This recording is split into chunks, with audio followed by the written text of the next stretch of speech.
ಈಗಾಗಲೇ ಮಗಳನ್ನು ಕಳ್ಕೊಂಡು ನಾವು ಭಾಳ ದುಃಖದಾಗಿದ್ದೀವಿ. ನಮ್ಮ ರಾಜ್ಯದ ಮುಖ್ಯಮಂತ್ರಿಗಳು ಈ ರೀತಿ ಹೇಳಿಕೆ ಕೊಟ್ಟಿದ್ದು ಖಂಡನೀಯ.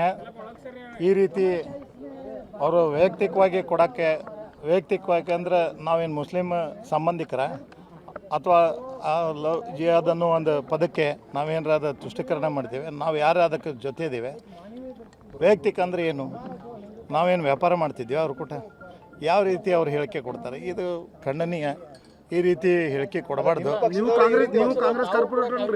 ನಮಗೂ ಕೂಡ ಅದೇ ದುಃಖ ಆಗತೈತಿ. ಒಬ್ಬ ಕಾಂಗ್ರೆಸ್ ಕಾರ್ಪೊರೇಟರ್ ಆಗಿ ನನ್ನ ಮಗಳನ್ನು ಕಳ್ಕೊಂಡು ನಾನು ಒದ್ದಾಡತ್ತೀನಿ, ನನ್ನ ಕುಟುಂಬ ಒದ್ದಾಡತ್ತೆ, ನನ್ನ ಬಂಧು ಬಳಗ, ಅನೇಕ ಸಂಘಟನೆಗಳು ಎಲ್ಲರೂ ಕೂಡ ಚಿಂತನೆಯಲ್ಲಿ ಇದ್ದಾರೆ, ಭಯ ಭೀತಿನಲ್ಲಿ ಆಗಿದ್ದಾರೆ.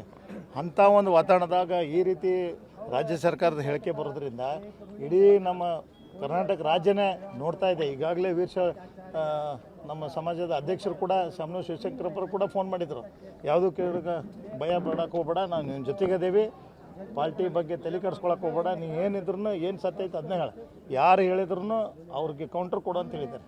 ಅಂಥ ಒಂದು ನಮ್ಮ ವೀರಶೈವಲಿಂಗಾಯತ ಸಮಾಜ ಈಗ ಆಲ್ರೆಡಿ ಡಿಸ್ಕಷನ್ ಎಲ್ಲ ಇದ್ದಾರೆ. ನಿಮ್ಮದೇ ಸರ್ಕಾರ ನಿಮ್ಮ ಬೆನ್ನಿ ನಿಲ್ಲಬೇಕಾಗಿತ್ತು, ಆದರೆ ಈ ರೀತಿ ಎಲ್ಲೋ ಕುಂತ್ಕೊಂಡು ಹೇಳಿಕೆ ಕೊಡೋದು ನಾನು ವೈಯಕ್ತಿಕ ವಿಚಾರ ಅಂದಾಗ ಈಗ ನಾನು ಏನಂತ ಹೇಳಿ ನಿಮಗೆ? ಏನು ಅವ್ರು ಕೂಡ ವ್ಯಾಪಾರ ಇತ್ತಾ? ಏನು ಕೊಡ್ತಗೊಳ್ಳೋದಿತ್ತಾ? ಅಥವಾ ಏನಾದ್ರು ಸಂಬಂಧ ಬೆಳೆಸಿದ್ವಿ? ವೈಯಕ್ತಿಕ ಅಂತೇಳಿ ಈ ರೀತಿ ಕೊಡೋದ್ರಿಂದ ಅದು ಖಂಡನೀಯ ಐತೆ. ಅದಕ್ಕೆ ನಾನು ಮಾನ್ಯ ಮುಖ್ಯಮಂತ್ರಿಗಳಿಗೆ ವಿನಂತಿ ಮಾಡ್ತೀನಿ, ಇದು ಒಂದು ಯಾವ ರೀತಿ ತಾವು ಹೇಳಿಕೆ ಕೊಟ್ರಿ? ಹೇಳಿಕೆ ಇದಾಗ್ತಾ ಇದೆ, ಲವ್ ಜಿಹಾದ್ಗೆ ನನ್ನ ಮಗಳು ಬಲಿಯಾಗಿದ್ದಾಳೆ, ಎಷ್ಟು ಮಟ್ಟಿಗೆ ಸತ್ಯ ಸರ್? ಖಂಡಿತ ಸುಳ್ಳು ಸರ್. ಯಾವ ಕಾರಣಕ್ಕೂ ಆ ರೀತಿ ಇಲ್ಲ.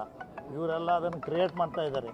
ಈಗಾಗಲೇ ಸೋಷಿಯಲ್ ಮೀಡಿಯಲ್ಲಿ ಕೂಡ ನನ್ನ ಮಗಳದೇ ತಪ್ಪು ಇರೋರ ಗತೆ ಬಿಂಬಿಸಿ ಅದನ್ನು ಸೋಷಿಯಲ್ ಮೀಡಿಯಲ್ಲಿ ಬಿಟ್ಟು ಆಕೆಗೆ ಅಪವಾದ ಕೊಡುವಂಥ ನಡೆಸಿದ್ದಾರೆ. ಆ್ಯಕ್ಚುಲಿ ಆಕೆಗೆ ಆತ್ಮಕ್ಕೆ ಶಾಂತಿ ಕೊಡುವಂಥ ಕೆಲಸ ಮಾಡಿ ಆಕೆಗೆ ಆಲ್ರೆಡಿ ಒಂದು ಎನ್ಕೌಂಟ್ರ್ ಮಾಡಿ ಅವನ್ನ ಗಲ್ಲಿಗೇರಿಸಿದರೆ ಆಕೆಗೆ ಆತ್ಮಕ್ಕೆ ಶಾಂತಿ ಸಿಗ್ತದೆ ಅಂತ ನಮ್ಮ ಎರಡು ಬೇಡಿಕೆ ಇದ್ದು. ಅಂಥದ್ರಾಗಿಂತ ಹೇಳಿಕೆ ಕೊಟ್ಟರೆ ನನಗೇನು ಅನಿಸ್ತೈತಿ, ಇವರು ಈ ರೀತಿ ಹೇಳಿಕೆ ಕೊಡೋದ್ರಿಂದ ಆಕೆನ ಆತ್ಮಕ್ಕೆ ಶಾಂತಿ ಕೊಡೋಂಥ ಕೆಲಸ ಮಾಡ್ತಾಯಿಲ್ಲ.